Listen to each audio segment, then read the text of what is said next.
So I just got this thing in the mail the other day, and it has these blue lights that go around it that attract the mosquitoes and bugs.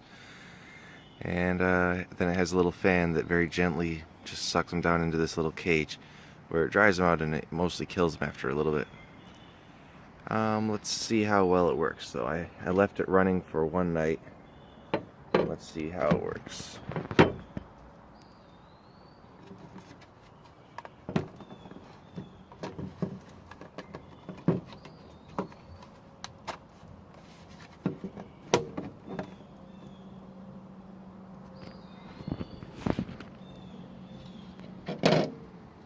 Yeah, there's some moths in there.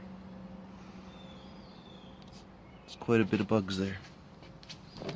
And they're attacking me now.